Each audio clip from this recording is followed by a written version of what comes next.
Hi there, doll collectors. Alright, so I have a small haul of things that I got at the flea market and that a friend sent to me, which I received today. And I was waiting for that to arrive so that way I could do this video all together. So last weekend we went to the flea market and I only had just a few dollars on me, but I found some things I couldn't live without. One of which is a pack full of purple highlighters. There was one that I took out because I started coloring in a book, but there was one missing. And I don't know about you, but purple highlighters are hard to find. You go to Office Depot, you go to the Walmart school section, and you'll see the pack of highlighters, and they'll have yellow, orange, pink, blue, and green. And they say that's the rainbow set. They hardly ever have the purple. Sometimes they'll even throw in a double yellow one. And I'm like, how fair is that? So the only times that I've actually ever gotten a purple highlighter is if I specifically went out and purchased it, and they're usually sold by themselves or like in a double pack. There's something about the color of it in marker form that I find so beautiful. And when you have a regular marker by, Crayola or Rose Art or Art Gallery or whatever, that you have this darker pigment. And sometimes it's just not what you're looking for. Even if the color of the marker says, hey, it's lavender, it doesn't always show up that way. With the purple highlighter, you actually get that lighter purple. So I know, it seems weird, why would you do that? But I did it. These are cake toppers or candle holders. Yeah, but I got these for $1. And I was like, ooh, I could make some cool romantic scene or something. So I got those. My husband, he needed new pins for work. He's forgotten to take these with him. I'm going to have to give these to him. Alright. Then I went to my favorite toy vendor up at the flea market. And I found this beautiful little Cinderella doll. And no, down Nixie. She is from the same type of... Quit scratching! You're shaking the bed! Down, beast! She's the same kind as the Snow White doll I recently got, and also the Belle and Jasmine that I have. This one doesn't have the hole in her back, so she's not a perfume or bubble princess. This one would actually, you put her feet in a stand, and either the stand would play music or there would be like a switch and she would dance with her prince. She is missing one of her glove sleeves. I don't really call it, I mean, it's a sleeve, even though it's supposed to represent her gloves. So I kind of like it better without, since there's only one. I'm really happy to have found that, even though I'm not like the biggest Cinderella fan in the world. Then I found a friend of Stacy. I believe this one's Whitney.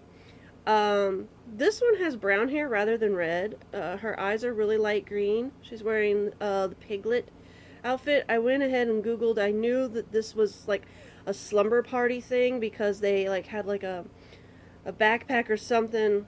There was something that lit up. There was like a little flashlight or a little light stencil thing, but I knew that that's what it was.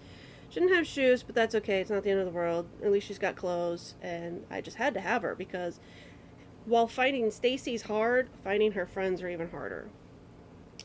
And along with that girl, I picked up one of the birthstone Barbies. This doll has never been undressed.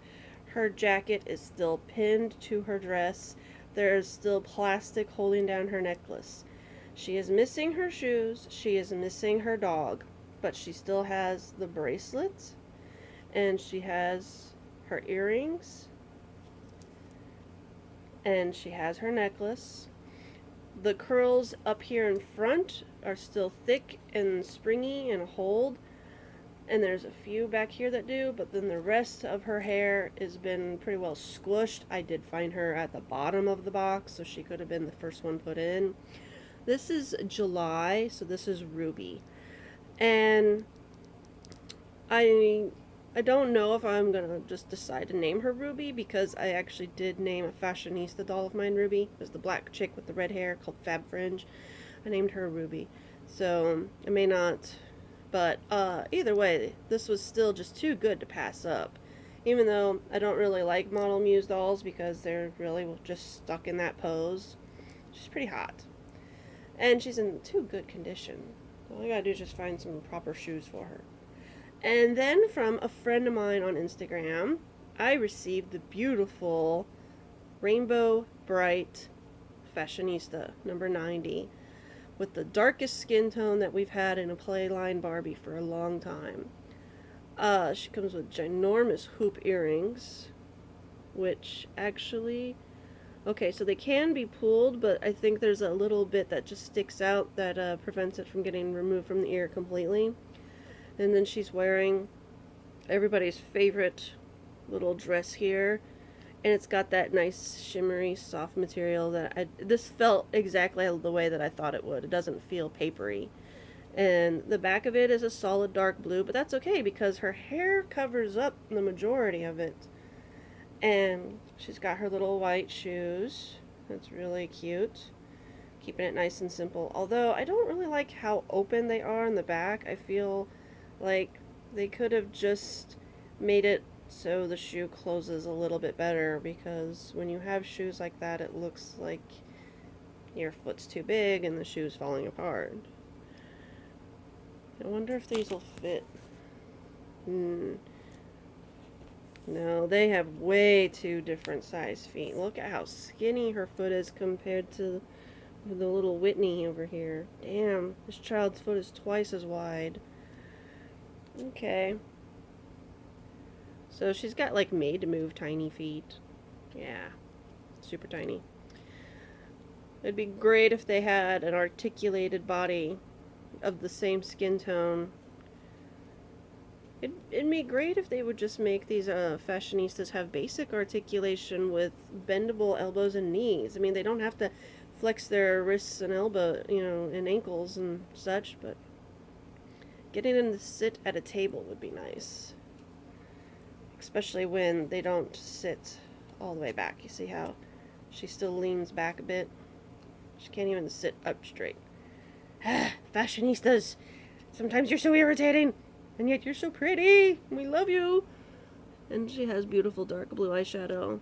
So thank you, my dear friend, who's remaining anonymous. So you know who you are. The other fashionista I want to get is number 88 because of her beautiful sparkly purple hair and her Pegasus shirts. I've seen pictures of her up close. A lot of them have kind of been having some bad eye issues. That's why I haven't bought one yet. But I'm waiting. And then I also am interested in the little albino one, number 91.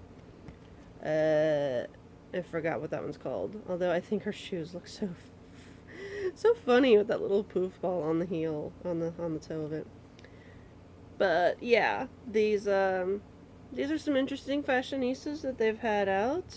Let's see, there's a bit more curvy ones, and she's only one of two petites, I think. Yeah. So anyway, it's a small haul, nothing big, nothing amazing, but a little bit of this and a little bit of that. So this Cinderella, the clasps on the back of her dress, they have broken, so I'm going to have to carefully cut the threads and remove them and sew in some new snap closures. I mean, when you have the plastic ones, that happens because the in and outs, they wear out. But get some metal ones and it'll be just good as new. Her choker was way stretched out, so I just went ahead and took it off, and the rubber band that held her hair up had disintegrated, like some of them tend to do. But this now makes the fourth of my mini Disney princesses, and at least so far all mine have clothes, so that's the good part. Alrighty, so thank you guys for staying tuned for this small doll haul and craft supply video.